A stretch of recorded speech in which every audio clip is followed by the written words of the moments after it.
Welcome back to the Port City Podcast, episode 65. We are talking about SHOT Show 2025.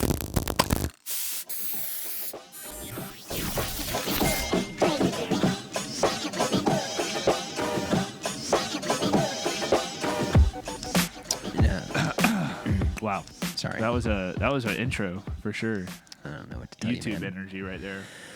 Good thing we're on YouTube. I've been watching a lot of Markiplier recently. Hey, for real though, let's take a second to explain this, and we'll get. Top of the listen, morning to ya. We're talking about SHOT Show, right? We're gonna take 2 seconds real quick just to discuss what's going on here with the podcast. You guys may have seen there's lots of changes going on. So many changes. We're on a all new the time. channel. We have 9. We went from having like 750 subscribers to 9. 9. But we're moving the podcast over. We've talked about that. If you haven't caught onto that, we've put it on its own channel so that it is additional content for people who really want to listen to it.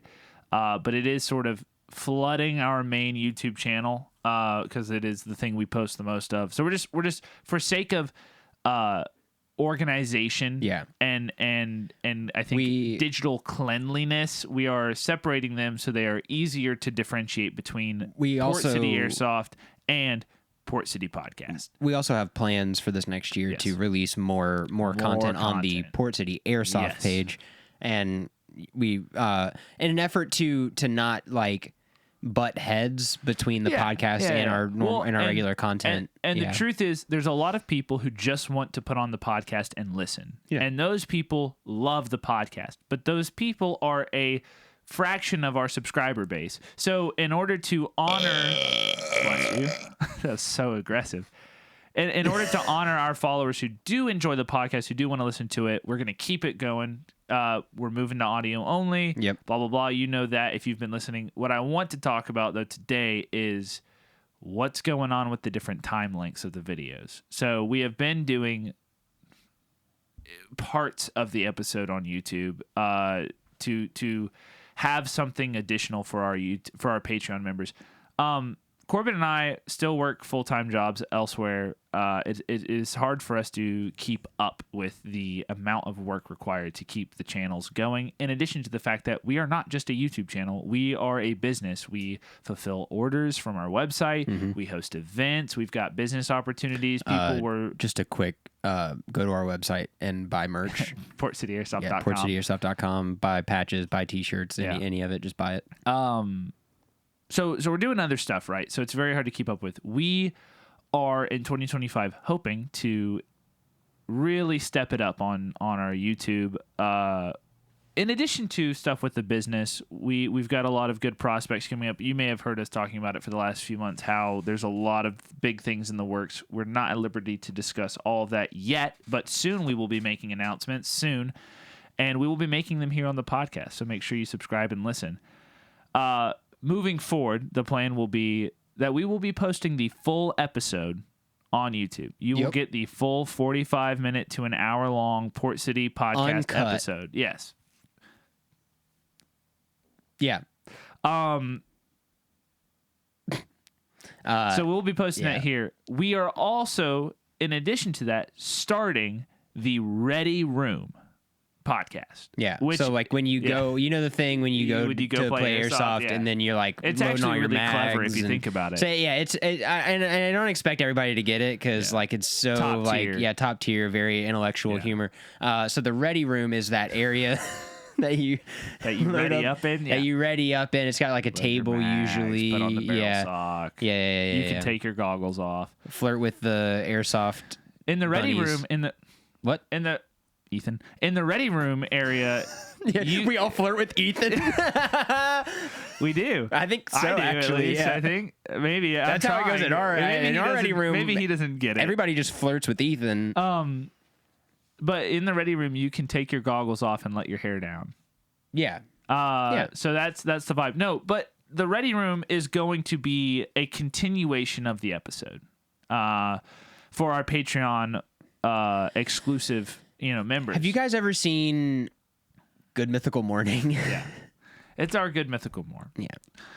Yeah. So if you love the podcast, you want to help support, which if you're one of the 9 brand, subscribers, then you do love the podcast, and you enjoy listening to people yap about Airsoft, go check out the Patreon. Yeah. It's $5 a month. You get I don't have the list directly in front of me, but if I remember correctly, it is early access to YouTube videos. Yes. Ready Room Patreon exclusive episodes. Yes. And then free digital downloads. Yes. I'm trying to remember what else. I don't remember what else. There's some other things in there. So like a code or something? I don't remember. I don't think at the $5 one you get a code. But we are not asking. Our undying gratitude and love. And yeah. I think Corbin has to give you... No, that's at $10. If I see you in public, I do have to... move to $5 only. Oh, that's true. Yeah. Are we keeping that? Yeah. So if you are subscribed at $5, anytime I see you in public, I do. If you run into us at an op, you are. I guess it's not. I have to give you a hug. You are entitled to a one free hug. Yeah. Okay. Well, we've talked about the podcast for about 6 minutes now, so we'll get into the episode. But I wanted to make what is the rest of this episode going to be? I wanted to make that announcement so everyone's aware. But then the rest of it is also a podcast. You will, But I mean about we're getting very meta with it, right? We're acknowledging the platform of which we're breaking the third wall that this is a podcast and that we know that it's a podcast. I wanted to make that differentiation. We're the Deadpool of podcasters. Just to let people know what's going on, man. Yeah. Just to let people know it's important what we're doing. So, SHOT Show 2025. We have a list of products. For people who don't know what SHOT Show is, let's talk about that. SHOT Show is a real steel convention blaster show. It is a convention that they do every January. Yes. Where they unveil like a companies bunch come of stuff. in. We're talking even government contractors. There's probably billions of dollars worth of product at this convention center. Dude, if Danny Ocean from the Ocean's movies wanted to really do a robbery, this would be the spot. Dude, forget the Bellagio. Yeah, go rob SHOT Show. Don't do that. Don't do it. Don't do that. Legally, we are required to tell you should not do that. It is ill-advised. If you do it, then you are taking your life into your hands. It is a room full of real blasters and people who carry real blasters. Use them for their jobs most of the time. So, and we are still on on YouTube, so we can't say the G word. But they talk about a lot of that. A lot of those SHOT Show G words, the real stuff. the real, the real steel, not our Nerf guns. Oh, you said it, dude. Dang, how could you say it, man? Well, it was Nerf, so that's like. Oh, they even call them blasters, don't they? That's why we call them blasters. Dang it, dude! It's because they call them Nerf blasters. Everybody else in the world says the G word. Yeah, we're not allowed to in America, dude. In America, we're not allowed to say. Desert Fox did. Hey, can I tell you? There's 12 of those per household in America. Yeah. So, but SHOT Show is it's the place to go if you want to learn about what's new, what's hot, what's happening, what's the newest product, what's the innovation that's going on. And on top of all of that, thanks to the training community, shout out to the people who actually use Airsoft as a tool for training. We now have Airsoft at SHOT Show. Yeah. And people want to hate, Airsoft, it's not realistic. People want to hate on Airsoft at SHOT Show. Yeah. People don't like it. People don't like it. But then when they can use their Glock 19 replica in their house, in their backyard, and they don't shoot their children, and I walk in and I say, "Wow, that Glock's nice. Wow, that looks real, but also isn't." Yeah. But shout out to the training community for normalizing Airsoft at SHOT Show. Normalize Airsoft at SHOT Show. Yeah, and it is. It's a big part of it now. Yeah. And so we're and that's the place to go if you want to see training. Dude, what I would love to see is all the real steel FUDs. Not Elite Force. Is it Elite Force? Who is it? I think it's Umarex sells. You can only buy this if you are a police or officer, military. Yeah. They have exclusive. It is the closest you can get without it being an actual powder charge. Yeah. But I would love to see all of the real steel FUDs mistakenly walking through the Airsoft section at SHOT Show being like, yo, look at all these. That's a cool looking blaster. Who makes this? And then racking it and it's Airsoft and What? You're telling me I can have fun and enjoy my life and not be a bitter person now, every waking hour? At the same time, on the other side of that same coin is what? That's not real, dude. That's so lame. Why is Airsoft making all these cool looking blasters and they're not real? You're telling me I have to have joy in my life? Hey, man, why would you want a Scar H for home defense? Well, you know? Yeah. So this is my thing, right? Yeah. This is my thing. Is if you're buying blasters for home defense, real blasters for home defense. Here's the deal, man. Like it doesn't. You're not to buying shoot your neighbor, right? Dude. And then also, like, if you're buying blasters for home defense, there's two blaster owners in the world, right? There's people who own one to feel safer and have something in their house if someone breaks in, and there are people who just want to collect, right? People who want to collect, that is totally fine, and they usually have the money to just buy the real steel versions. We of this have stuff. a mutual friend, yeah, who, when we go to the range, has anything you want to shoot. Yeah. You just ask. He just has it. And he'll let you. Yeah. Yeah. And that's fun, dude. That is a good time. Fun. Yeah. We're not hating on those guys. What we're hating on is the dudes who are like, the dude, but that same guy. I would never play Airsoft. That's a baby's game. Why don't you join the military? And it's like, okay, dude. But the same guy who has every blaster you could ever think of and brings it to the range also sees the Airsoft stuff that we do and thinks that that's cool too, right? Because Have it's fun, not man. it's not Enjoy stepping on life. toes, Dude. Right? Hey, man. Enjoy your life. I've got a full-length G3. We've been on this. You know, we've been on this for the last 4 episodes. And I don't care, dude. I'm gonna lock it down. Yeah. I'm sick of it. I'm sick of being told that having fun is for babies. Dude, you've got a full-sized, real, like, 2-scale RPK that you can shoot sitting right there. I'm looking full at it. auto at other humans, and it's legal. Fake. Yeah, it is a toy. All of that, everything that I just said is fully legal. Hey man, I never want to see you play Call of Duty. Yeah. Yeah. If you are a real steel FUD who is like, just join the military, I don't ever want to see you pick up a controller. If I see you play a video game, dude, we're fighting. It's on site. Yeah, it's on site. If I see you pick up a video game, don't come to my place of hobbying and tell me this, and then go home and play Call of Duty. Do you know what that's like? That would be like if guys who only go to Topgolf roasted someone for using a driving range simulator. No, I'm serious. No, I'm serious. If guys who only went to Topgolf roasted someone using a driving range simulator. That's what that is. That's dude. exactly what that is. It is guys who have either never joined the military, or are just in the military but aren't seeing combat action. roles. The only person who is allowed to tell me the only person who looks at me and says, just join the military, is a man who has been in special forces and killed people. Yeah. Then I go, yes, sir. Then I go, you're right. That is a dude who is like, I have seen you move on the airsoft field, and you have potential to do this, like, with additional training. Like, you have the mindset, you have the ways of thinking, the battle IQ and stuff. And they're the ones who are like, join because it's fun. Join because it's fun. Yeah. And I'm sure those guys are more inclined, like, they're buddies, you know. No, but here's the deal. I'm sure the man in question. Yeah. I imagine he would much rather go into a firefight with someone he knows that he is trained himself to be on the same level as him, rather than some random who has just worked his way up through the ranks of the military and is now just and also it's warm also body. It's like that's not what Airsoft is. So when you're like, just join them, I'm not playing Airsoft. We're not playing it like we're in an actual firefight. Because I either. want, like you may hear us talk about strategy and there are times that I do just throw myself at a wall of BBs because that's what we need to do. Okay, so like basketball and soccer, both of those sports, when you're training, grapevines are a great workout routine to practice for hand-eye coordination.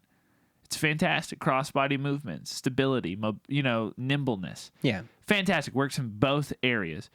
a pro basketball player is doing that, but also me at 6 years old on the soccer field is doing that. Right. And it's someone looking at me and going, "You're not a pro basketball player. Right. Why would you ever do this?" Dude. Well, it's beneficial. So when you hear us say, we were bounding fire, we were like... Again, it's meta. It's the most effective tactic available. Yeah. Yeah. So, and we're getting super duper off topic. But all of this is more so about the aspect of why SHOT Show exists and Airsoft is there. It's because guys who do use this for training. There are people who see the value in it. Police departments are going to SHOT Show and buying contract, like, we want 50 of the new Glock Airsoft replicas. You know what I mean? Like our police departments in the area have been using Airsoft to train. Like, that's a real thing. So it's cheaper than simunition. The mall we go to, or the mall that we went to in Durham for Thunderdome, the local SWAT and local ranger teams and stuff train in that mall. They use simunition, but that is an Airsoft AO that they're using. Well, and I've got military guys that come out to play sometimes who are like, one of our good friends is active duty in somewhat of a combat role, and part of it too is it in some ways performs better than simunition. Now with simunition, the advantage you have is you're really afraid to get hit because it sucks, but at the same time you don't have to wear all that stupid protective gear, so you can train in your regular gear and throw on a pair of goggles, you know? So that's why SHOT Show exists. Inside of that, I think this episode is less about training and more about just for airsofters, what to be excited for. Let's get off our soapbox. We get on it all the time. Honestly, we need to save that for the ready room. To be honest with you, I think a lot of this comes from just our passion, personal experience, and our personal experience with we love these Airsoft, people.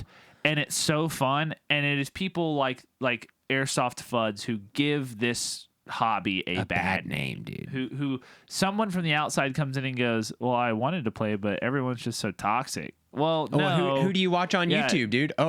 Kissing Butt Stain is the guy I think his name is. Yeah, dude. Like, of course. Of course you think that everyone's overshooting and cheating. If an influencer has been banned from over 20 fields, then there's a reason. So let's get into it. Let's honestly do it. Kissing Butt Stain, dude. Do it. Anyway, he shouldn't be doing that. No, he shouldn't be doing that. So products, right? What was at SHOT Show? What was so cool? What was so innovative? Well, not a whole lot, but the things that were kind of a big deal. Yeah. So it is not that we have had some episodes of SHOT Show where we're like, dude, this is going to change the way that people play Airsoft. And in some ways, it has.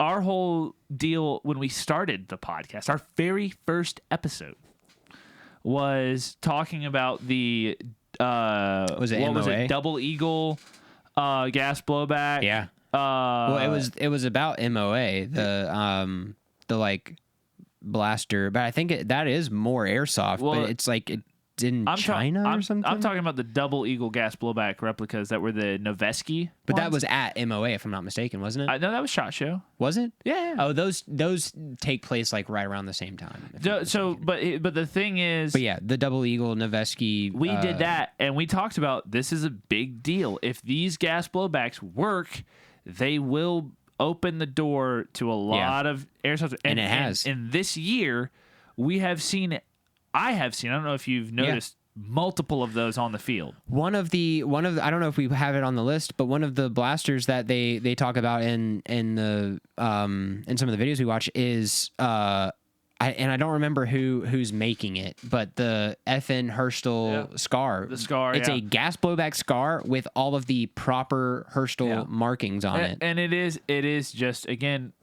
cheaper than ever. Yeah. So, I mean, E&L and we'll talk about a little bit of this too, but like there's AKs and stuff that are coming out that are like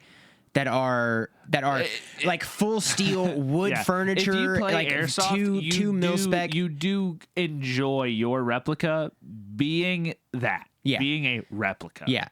This is. Dude, if I'm buying an Airsoft AK-47, I want it to be either the like steel Zenitco furniture, all that stuff, like rails, or I want it to be full wood, metal stamped receiver, all that. I've got an AK from GHK. Yeah. And I've got an AK from Egypt. And when you hold them next to each other, it's hard to tell. It's hard to tell without racking like, it or closer inspection, like at a glance. If they're sitting on a weapon rack together, you can't tell them apart. We've had real steel guys that are not that have not seen these two blasters before come in and we've like, which one's the which one's the real Which one's real? And once you pick it up and you rack it, obviously you know. But it's like, but like just looking at them, just like holding them in your hands, and a lot of that. And that's like fun. It is, that's cool. It is for us. That is just a cool thing because a lot of that comes from this new desire for airsoft replicas to be replicas for the sake of and be good and perform well for the sake of now they're being used for real steel training. Yes, and not just real steel training from civilians. Military, police, all these guys are using it now. So it has to be on a certain level, it has to be a certain standard for that to be the case, which is good. That's good for us. So sort of stepping outside of the training and realism aspect of things, but just really cool stuff. Yeah, now we're going to talk about just some like really dope stuff. Now we're going to talk about if you play Airsoft and you're just like a weekend warrior, this is still dope. Good. Or honestly, hey, can I say this might be good for milsim guys? All of this is actually going to be. This is probably going to lean more towards the first two items that we're looking at right there is definitely going to be. Yeah, honestly. So all right, let's get it. Let's just get started. Yeah. Number one, right? What do we have? Well, yes, you go. CGS, the new mock suppressor that they're coming out with is designed to. So there's a piece that comes with it that is like the flash hider that looks pretty much the same as the one that comes on most stock blasters. It is just like the basic.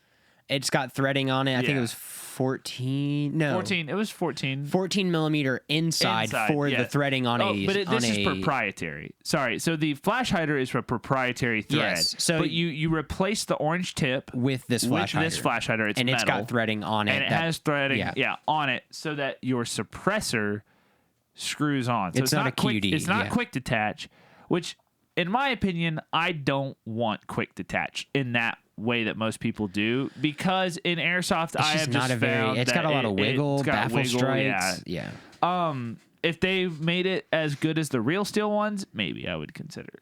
Like really locking down on those bad boys. But no, so this screws in inside of the mock suppressor. It is hollow. There is no foam because it is designed to take any tracer unit and put it inside of there. And there's inside of the suppressor 14 millimeter counterclockwise threading so that your tracer unit can thread inside of the suppressor. So it is a housing for tracer units. And if your tracer does not have threading, it has the retention spring to keep your tracer in place. And you can, and it's got collars on it so that you can connect it to either side of the suppressor and put your tracer unit at the front, right at the base closest to your inner barrel, or if you have an extended inner barrel, use the spring to hold it at the end of the suppressor, at the tip, at the farthest point. So this is taking like Silo's Dragon's Breath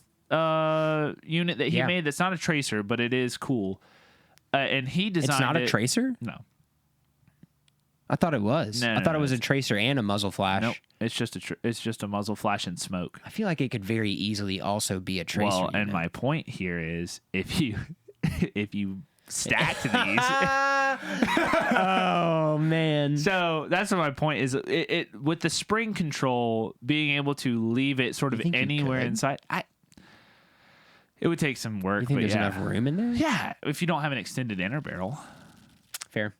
So very cool, very, very innovative. A lot of people are going to be like, well, I already have a tracer set up. Well, yeah, that's great. Then you don't need this. Then don't buy this. But for the kid who's like, I don't know what to buy, what's going to fit, they can buy this one thing and any device will go inside of it. Now, with a lot of this stuff, it hasn't been actually released to market, so we don't have pricing on we don't this stuff. have So this suppressor could be $200. This suppressor could also suck. It also could. We could get a year in, and people are like, yeah, it chips, I think it breaks. the thing to keep in mind is that everything we're talking about is this is stuff that if it works as it is intended to and as it's being teasers, advertised, right? then this is a good thing. You don't judge a movie like your final opinion isn't based off of the teaser. Now, when the teaser comes out, you go, oh, I do want to see this or I don't.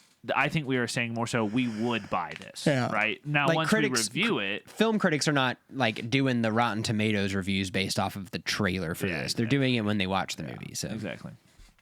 Up next...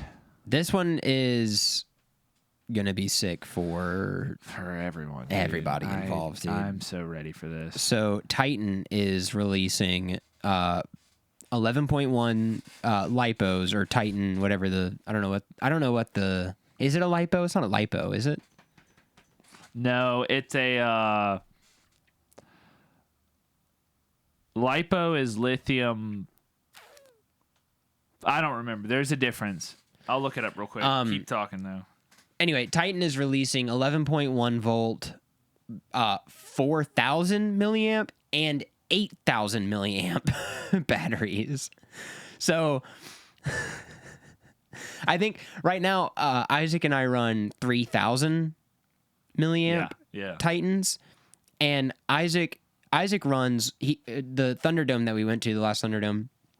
Isaac ran one 3,000 milliamp Titan battery all day, and it lasted Titan him. Makes power tool for like DeWalt. They make like DeWalt style batteries. Oh, really? Yeah. That's pretty dope. Going. I just found that out looking this up. That's dope. That's good to know. So if you're in construction, lithium polymer, they make lipos. So lithium polymer is lipo. Nickel metal hydride. We know about those. Titan also makes nickel metal hydride batteries. Huh. And then the Titan batteries that we use are a newer style that is lithium ion. Whoa. Yeah. And that's how you get the... Dude, set our phasers to stun, right? It's all about cell health. So the cells in those batteries... With a C. Yeah. Battery cells...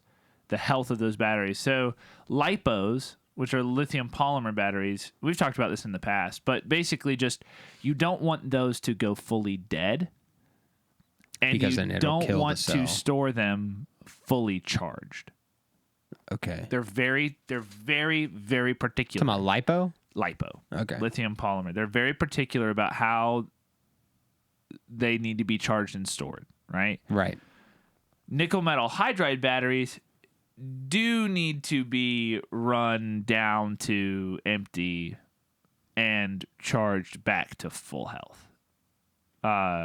It is better for you to do that with the nickel metal hydride. We should run those nickel metals all the way down and then charge them. It is better for them. It is not going to kill them if you don't, but it is just about how long you want the battery to last, and the way that energy is stored inside of the cell. Mm-hmm. The memory of the cell and like training, like the battery changing, like if you've heard about it, like changes the way it charges and stores energy. That can happen over time with like charging patterns and draining patterns and stuff. Lithium ion batteries they don't care, dude. Do whatever you want. That's basically the gist of it. Is like this new technology that they're using with the lithium ion stuff with Titan is just like, run it down or don't. You know, like, I mean, probably shouldn't run it like dead. Like, I don't think any battery, like, you know how it is when the battery's dead and you take them, you flip them in your Xbox controller and you try again. You know what I mean? Like don't do that. You never did that as a kid where it's like, I don't have any more double A's. These are pretty much dead. I'm just going to like take them and flip the direction on them and swap them. You never did that? No, man. I used to do that because I didn't have batteries. And it's like, I just go take them out of the TV remote. Yeah, that's fair. We didn't have TV remotes, though. Nobody in my house watched TV. My dad was doing everything on his phone. Oh, that's true. Yeah. Back when we were running Windows 7, and he had his own like Plex server setup Yeah, back I remember then. that. Like he used Windows Media Player to create a server that connected to my Xbox, so I could get on my Xbox just watch. Like we had our own Netflix service. I remember all that. He used to do that in people's Crazy houses. stuff, dude. Yeah. That's what we used to set up at like when we were doing Shift Creative stuff. I have no idea how. We would just run how did he Xboxes just to come up with everybody's houses. that long ago. I mean, Xbox was doing that. Like, I remember when the Xbox One came out, that was such a big thing. Is that it's not a gaming console; it's a home entertainment system. When the Xbox One came out, yes, but I'm talking about in like. Right, but that's what I'm saying is that was a feature in Xbox 360 in the Elite version. You could do that stuff because it did have integration with Windows, and I don't think anybody really knew that. And they that's didn't my advertise thing is that very I never well. saw anyone else do it my entire life. Exactly. I've never met a single other person who Your dad just the figured out how server. to connect the media server to the Xbox and be able to access all that. Yeah, it's crazy. I mean, it is nuts. Like, he was just doing. He was using. He did it for himself. That was and then exactly. Yeah, I was like, oh, I could just do this for people. So and now there's like so many houses in the city that have just a bunch of Xbox 360s all over the place. Yeah. One in every room. It's too many. Can I say? It's a lot. You don't need that many. Yeah, he did work on the landings, dude. Those are big houses that every single room's got an Xbox. And there's more efficient ways to do that now. Hey, with I will also Chromecast say and everything you don't need. There's a lot of Halo being played though. What is happening? Okay, that's my mom texting me. So yeah, 8,000 milliamp batteries. That's going to be insane for Milsim. I mean, also new wire caps. Yeah, new wire caps you don't on get those the shorting all the time because mine short out all the time. Yeah, I have to tape them. Every person I know that runs them tapes them. Apart. Hardcore tapes their batteries down with these tight. You got to. They're gonna allegedly fix that, and the charger is now USB-C. Oh, dude, I forgot about that. Yeah, USB-C. That Titan charger, we love that Titan charger because it'll read any battery and tell you what the charge is on it. Well, lipo or Li-ion, but not nickel metal hydride. Yes. But yes, any brand or anything like that. Yeah. And so we like that charger. It gives you a readout of the cells and the power, like all the power that's being stored in the cells in each one. The power is stored in the cells. Power stored in the cells. And they're just very good. We like those chargers a lot. It looks like the charger itself is getting some updating. Yeah. I noticed the LCD screen was different. It wasn't the like the analog or the digital 90s digital clock layout. It was like an actual screen on it that told you percentage and like stuff. So I wonder if you could run Doom on it. Dude, I give it some time. Running Doom on my Titan charger. They ran Doom on stem cells. They ran Doom. Yep, I remember that. Yeah. Imagine, close your eyes. Imagine Doom. Imagine the first room of Doom. Yeah. You're playing through the mission. Doom is now running on you. Oh my God.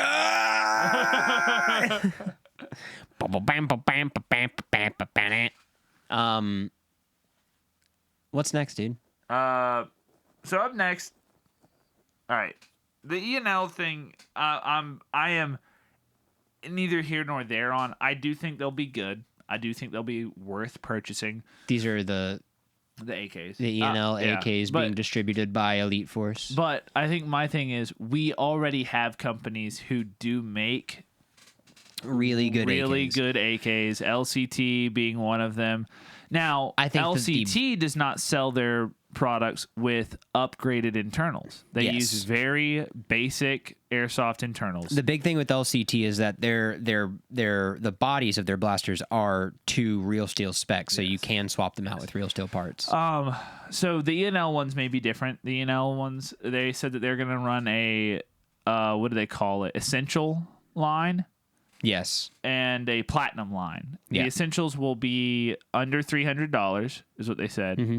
And they will just be the basic stuff with a solid wood and steel body. The platinum line they did not specify, which pisses me off because everyone always is so vague. Tell me the stats, dude. Yeah, tell me what's in exactly it. what's going They on. said all they said was the Platinum line will be sold with all of the upgrades that Milsim players I want. can only assume that means a tight bore barrel, a high speed motor of some kind. Yeah. Probably like a steel gears, and probably some sort of MOSFET. Yeah. All the stuff that you would normally want. Yeah. Right? The big thing, the exciting thing about these. Yeah, that is whatever. All of that fine. is whatever. It's cool. It's an AK.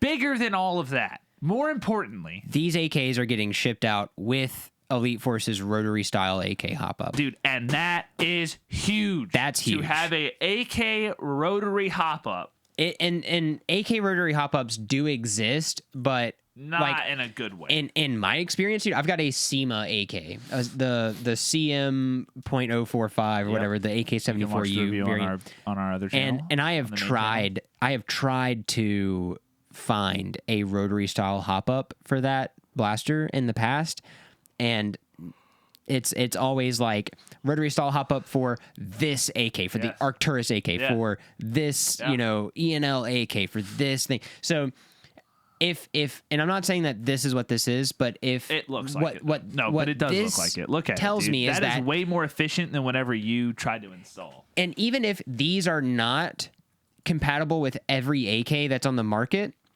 the fact that this is becoming more popular, that this is something that a company is saying, I know that people want Rotary style AK hop-ups and we're going to make one, means that even if this doesn't work, that a Rotary style hop-up that is compatible with a bunch of different AKs is on the horizon. Because AK hop-up units suck. Dude, they're so bad all the time.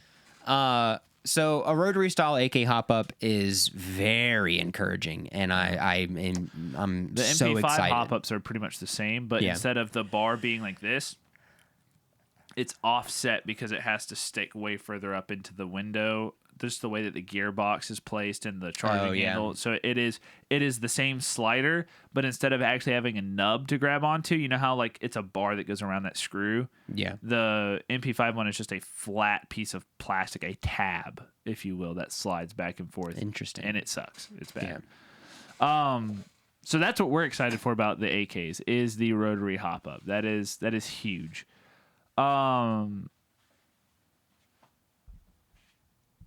In addition to that, Elite Force is doing some other stuff, and I think the rest of what we have to talk about here in the main episode is Elite Force for the most part.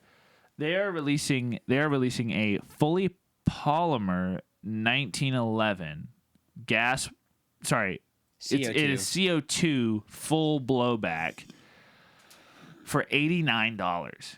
Sure, I gotta adjust this. And that's interesting, right? A sub $100 sidearm is not like if I don't my rule of thumb is if a sidearm is less than $120, it's not worth it. It is never worth it. SSE-18 is $118, and worth it. But that is you know what I mean? Like that's right there. That's at the 120. No, I got you. That to me is the benchmark of like I wouldn't spend less than that.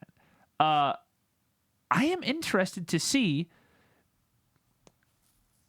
if it's it good. looks a little weird.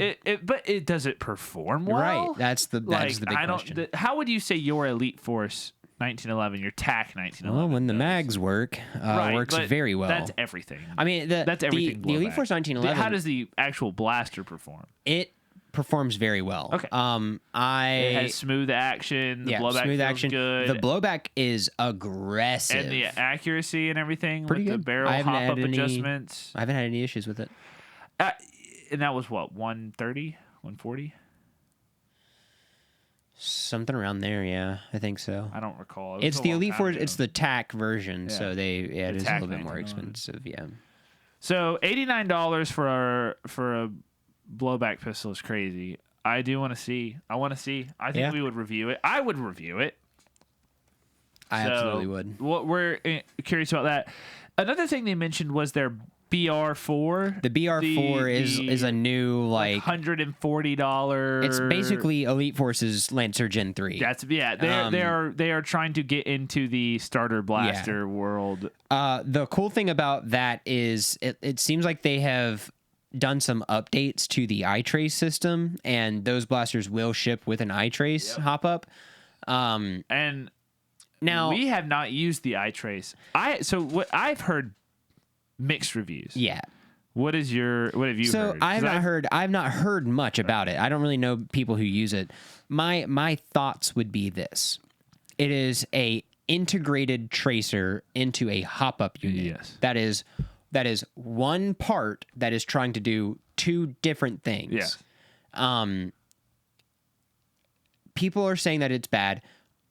I have not heard whether they're saying it's not a good tracer or it's not a good hop up. Yeah. Right? Yeah. Because if it's mediocre, not a good tracer. If it's mediocre at both, then that's one thing. Yeah, but if it's a decent tracer, or if it's a good hop up unit, and if it's a solid hop up unit and a whatever tracer, that's still in a way better than just a regular hop up. As long as the BBs, the hop up is working, the BBs are going where you want them to go. If it's just not a good tracer unit, if it lights up the BBs at all and makes them at all easier to see, I think that's a positive. Than a regular hop up. Yeah, I would run the iTrace system, and then if I needed more tracer, I would just also run a tracer unit. Yeah. But being able to see my BBs, I'm curious in low to see light the performance on that. Maybe that's one of the things we review, because there's not much information out there. Yeah, I would say though the iTrace is a novel concept. Yes, that needs probably some further development. That's it. I'd agree. Yeah. So, but good or bad, I don't know. Yeah. You decide. That does beg the question, though, and I think you had mentioned this earlier. What does it truly mean for a airsoft blaster to be bad? What does that? Yeah. People say that all the time. Don't buy this. Don't buy that. You gotta be more specific with it, because it's like, all right. So I get if it's don't buy SEMA's AK, buy LCT's AK. Yeah. And I would tell people, for $100 more, you get a better blaster. I would tell people that's one thing. Don't buy a Lancer Gen 2 for $180 when they have Gen 3s for $150. You know what I mean? Yeah. Like, but does that mean that the Gen 2 is bad, or is it just not as good as the Gen 3? Yeah. And that's, I think, the thing is does the Gen 2 propel BBs in a somewhat straight line consistently? Vaguely. Then it's a good airsoft blaster, right? And then the question is, dictates a bad airsoft blaster? Yes. And then also the difference between airsoft, and I think this is part of the issue, is anyone you meet that's been playing airsoft for a long time. These are the guys on Reddit. These are the guys at your field who've been playing for the last 10 plus years. Yeah. Are in a headspace of, why would I ever spend that much money on a blaster when I'm gonna have to upgrade it later? These are the guys who hate on Novrich, right? Yeah. Novrich, they see the 350 for an AUG. I'm not doing that. Well, that's because airsoft for so long has been, if you want that level of performance, be prepared to spend an additional $200 on upgrades. We're not really in that world anymore. No, we're not. A Lancer Gen 3 has a MOSFET. Is a banger, dude. Yeah. I ran it at Iron Fury. I ran a $165. I've got Gen it 3, in my hands, and it ripped, dude. And it's ripping right now. Yeah. And so we don't live in that world anymore. Now is 80% of the airsoft market still that? Sure. Is maybe 70% still that? Sure.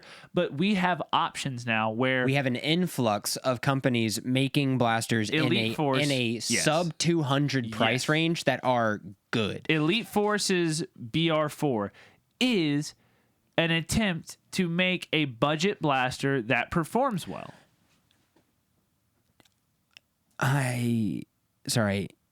Do you guys like new airsofters? Like, do you want more people to come play on Saturdays with you? Like, do you enjoy target-rich environments? Then this is a good thing. Yes. Because instead of going to Walmart and spending, you know, $100 to whatever dollars on a blaster bad blaster that one is a bad blaster. And that's a proprietary battery no one's ever heard of. No one's ever heard of it. 50 feet. It cannot shoot anything heavier than a .12. Like, that's a bad blaster, right? Yeah. That kid can now go and buy for $180 a blaster that will perform. Will keep up with your $600 setup. We were fighting at this op. We were fighting against people who had really nice, expensive, like thermals and VGs, all that stuff. Like LMGs and winning DMRs those fights, those firefights. We are winning those firefights with starter gear. With my M16, $120. That Gen 3 lived through a mil sim, and I don't know that I could have run anything better if I had not run my DMR. James was also running his Gen 3 and he at the op. So shout out to Port City Airsoft for raffling off that Gen 3 to James. This is I think the mindset, right, is honestly, just because it is not a $500 out of the box blaster, and even then you might buy a $500 blaster that out of the box sucks and is trash. We should email Lancer and just get them to be the headline sponsor for our raffle. Honestly, I'm serious. Like Lancer just needs to send us like 2 Gen 3s, like once every 6 months. They've got. I think the owner of Lancer uses 2 Gen 3s as his office chair. Yeah. You know what I'm saying? Like, that's hilarious. They wipe with Lancer Gen 3s. But what is what makes a airsoft replica good or bad? At the end of the day, just decide if you want a real licensed steel stamped and pinned, like all the this is indistinguishable from the real counterpart. You're gonna pay more money, and the odds are you're not gonna get performance, because here's the deal: those companies are paying so much in licensing that they're not gonna spend the money to put in all those nice parts, because no one would buy it, because then it would push it from $400 to $600, right? And you're not gonna spend that on a replica. So the question then becomes, what do you want? Right. Do you want to get something with like my Gen 3? We're talking all this game about it. It is still polymer. The whole thing. The whole thing is polymer. The outer barrel is metal, and I think there's some some metal component. The important stuff is metal. But the body of it is polymer, and there's no issues. Yeah, there has been no issues. I need to clean it. It was in the dirt so much out there because we were just in the trenches constantly. Laying down on the ground as low as we could. And I'm not even the type of guy that rubs my blaster through the dirt. Like, I wasn't crawling on it, laying on it, dropping it. It just, because I was dirty, it also got dirty. Yeah. But it held up, man. No issues. I think I even dropped it once, actually, while we were at the ready area. I accidentally fell over, and I was like, oh. And it just didn't matter. Yeah. I dropped it. No, it was right before we spawned in. I dropped it right on the suppressor. It fell off my shoulder. It is polymer, but it is that like nylon reinforced stuff. Yeah. So it's really nice. I think here's the thing, right? Is now we don't have to. Now we're not pricing people out of the sport. No, it is more accessible to have a blaster, that performs as well as that can perform, as well as some of these like nice blasters. Obviously, it's not going to shoot as fast. Like that BB's not traveling as fast. It may not have the same accuracy at range. It may not have the same range as a lot of these other nicer, expensive, and a lot of that stuff. Those guys are upgrading it too. So there's a lot you have to think about when you are looking for your first blaster. Yes, you need something that will perform. These on the field. These are great options. When you go to a milsim, and I take my SSG-24 yeah. and I can reach out way further than everyone else, that's a good thing. But also, it's overkill at the Saturday pickup game. Oh, yeah. Because you just don't need that much range. No. That thing will shoot over 300 feet easy. Yeah. Yeah. So, and there's no field at Hoppers that is 300 feet long. Yeah.